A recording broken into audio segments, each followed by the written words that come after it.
We often travel to marvel at grand monuments, those towering testaments to human ambition and artistry. We flock to these sites, cameras in hand, eager to capture their magnificence and share it with the world. Or we lose ourselves in famous cities, swept away by the vibrant energy and the endless possibilities that seem to pulse through their streets. We seek out the iconic landmarks, the bustling markets and the hidden corners that define these urban landscapes.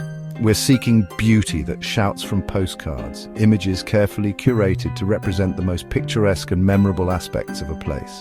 These postcards become symbols of our travels, tangible reminders of the experiences we've had and the places we've seen, but I'm drawn to a quieter beauty, a beauty that whispers rather than shouts, a beauty that's often overlooked in the pursuit of the spectacular. It's one found in the rhythm of daily life, in the simple acts of cooking, cleaning, and caring for one another. It's a beauty that emerges from the ordinary, transforming the mundane into something meaningful. It exists in places the world might label as forgotten, remote villages and rural communities that are often overlooked by the mainstream. These are the places where life unfolds at a slower pace, where traditions are cherished and where the bonds of community are strong. This journey isn't about hardship. It's not about focusing on the challenges that these communities face. It's about discovery. It's about uncovering the hidden strengths, the quiet resilience, and the unwavering spirit that thrives in these often underestimated corners of the world. I wanted to meet the women, the unsung heroes of these communities, the women who are the bedrock of their communities, the ones who hold families together, nurture traditions, and drive progress from the ground up. I wanted to listen to their stories, to hear first-hand accounts of their lives, their struggles, and their triumphs, and see the world through their eyes, to gain a deeper understanding of their perspectives, their values, and their hopes for the future. My travels have shown me that poverty is a circumstance, a set of external conditions that can impact a person's life. But it is not a definition of one's soul. It doesn't diminish a person's inherent worth, their capacity for love, or their potential for greatness. Behind every label are individuals of immense dignity, humor, and grace. Individuals who deserve to be seen and heard. Mothers, daughters, the heart of families and communities, entrepreneurs, artists, the creative forces shaping their own destinies. Their laughter rises above the toughest circumstances, a testament to their unwavering optimism and their ability to find joy even in the face of adversity. Their resilience is astonishing, a source of inspiration and a reminder of the power of the human spirit. So I invite you to come with me, to embark on a journey of discovery and connection. Let's leave behind preconceptions, those preconceived notions and biases that can cloud our judgment and prevent us from seeing the world as it truly is, and open our hearts to embrace new perspectives, to cultivate empathy, and to recognize the shared humanity that binds us all together. We'll journey to the riverbanks of India, where life and spirituality intertwine in a vibrant tapestry of tradition and faith. The highlands of Bolivia, where the air is thin, the landscapes are breathtaking, and the spirit of the people is indomitable, and the coffee lands of Ethiopia, where the aroma of freshly roasted beans fills the air, and the traditions of coffee cultivation have been passed down through generations. In each place we'll find women whose stories are as rich as any epic tale, stories that deserve to be told and shared with the world. Stories of quiet triumph, of overcoming obstacles and achieving personal victories against all odds, and everyday heroism, of selfless acts of kindness, compassion, and unwavering dedication to family and community. This is a journey to understand, to connect, and to appreciate the beauty and resilience of the human spirit. That we are all connected by the same threads of hope, the same desires for a better future, and the same capacity for love and compassion.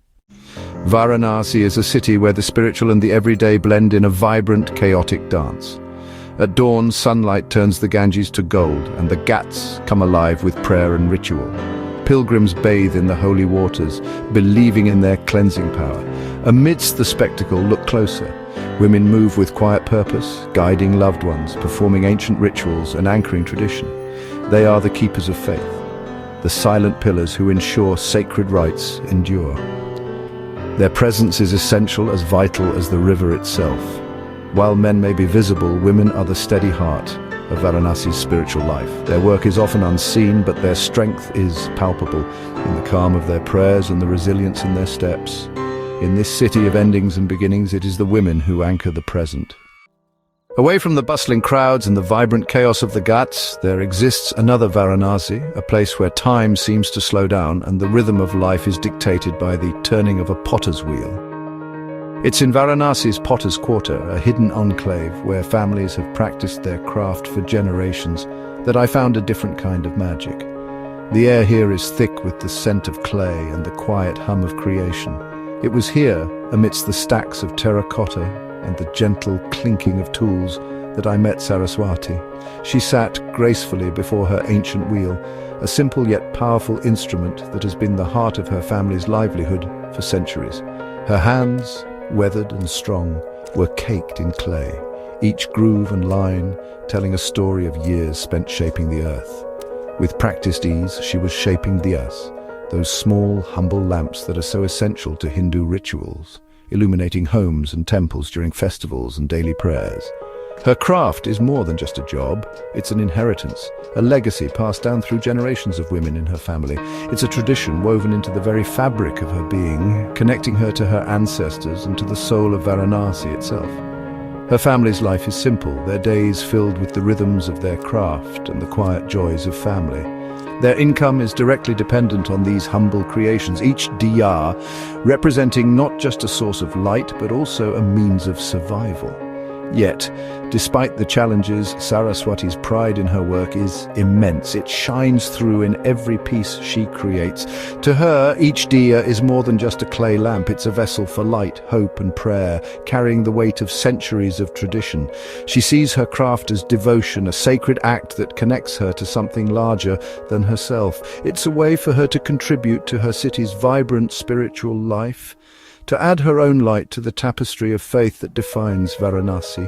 Watching her work, I saw the quiet power of dedication, the unwavering commitment to a craft that has sustained her family for generations.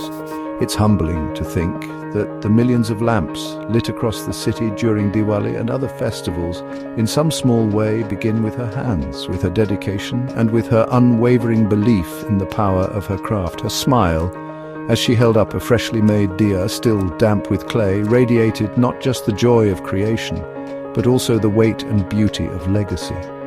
Saraswati's story is a testament, a reminder that true beauty lies not in grand gestures, but in the unseen beauty of unwavering dedication and the quiet dignity of a life lived in service to craft.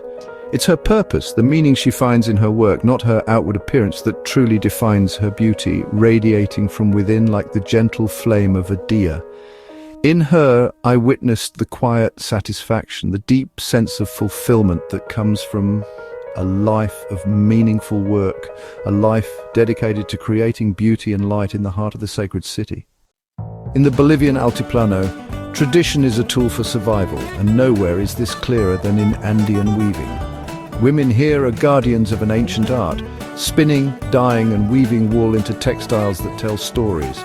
Each pattern and color speaks of community, landscape and identity.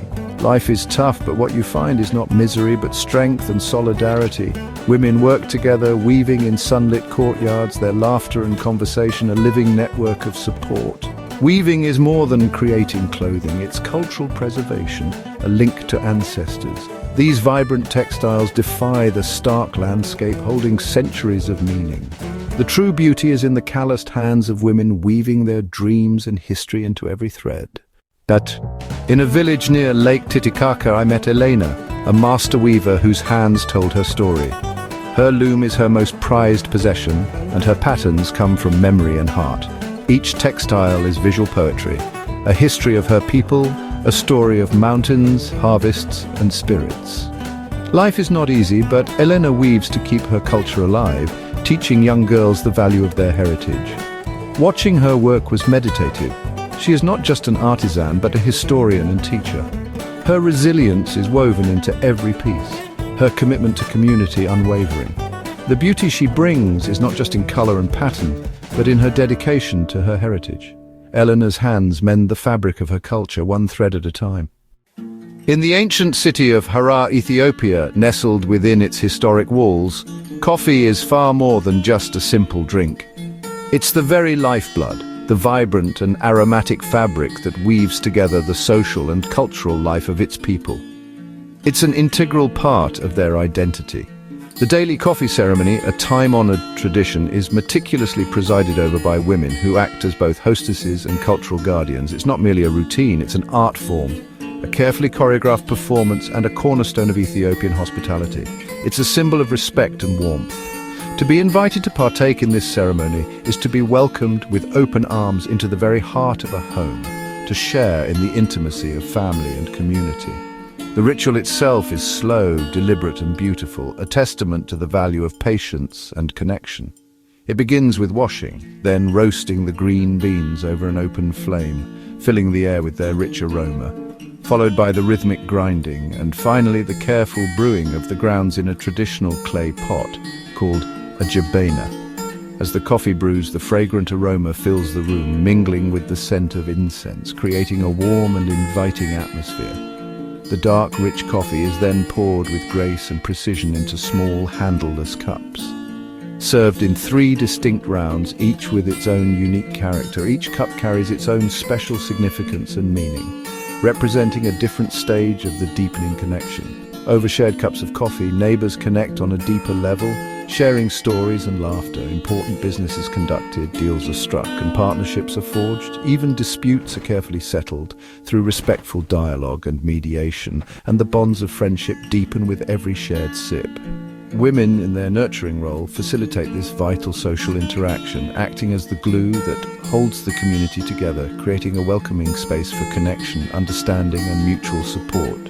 In a world that often feels rushed and disconnected, the coffee ceremony serves as a gentle reminder to slow down, to appreciate the present moment, and to nurture the precious relationships that enrich our lives. The true beauty lies not only in the intricate ritual itself, but also in the warmth of the hospitality and the profoundly important role that women play as the keepers and transmitters of this cherished tradition. In Hara, I met Amina, a mother of 4 whose smile was as warm as the coffee she prepared. Her daily coffee ceremony is a gift to family and neighbors, a ritual learned from her mother. Amina's life is constant work. Her family's stability often rests on her shoulders. She supplements their income by selling roasted beans and mending clothes. Despite challenges, she speaks of her children's dreams and her pride in her heritage. The coffee ceremony is her domain, a space of dignity and generosity. Even on hard days, she can always offer a cup of coffee, rich in social value.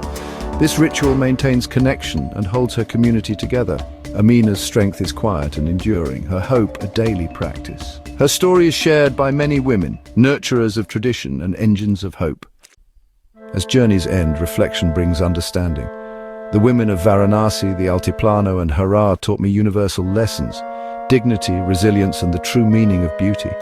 Strength isn't loud, it's the quiet persistence of facing challenges with grace. It's creating beauty and order in chaos, nurturing family on little and holding to tradition. Wealth isn't measured in possessions, but in community, family, faith and skills. These women, considered poor by some, are rich in ways we've forgotten. True wealth lies in connection and purpose. Beauty is not passive, it's active. In Saraswati's hands, shaping clay, Eleanor's weaving, Amina's coffee. Their beauty is in contribution, creativity and spirit. They are not victims, but creators of meaning and connection. Their lives are works of art. We travel to find ourselves in others and expand our world. The women I met were teachers, showing that hope is a necessity and dignity is innate. You don't need to travel far to find unseen beauty. It exists in your own community. It's in the dedication of a nurse, the skill of a craftsman, the generosity of a neighbor. We must look past the surface to see the light within. Stories like these remind us of our shared humanity. The dreams and pride of women across the world are feelings we all understand. Love, hope, resilience and connection are the threads that bind us. Let's celebrate quiet triumphs and everyday acts of grace. The most profound beauty is in the resilient spirit of people, a light that can never be extinguished.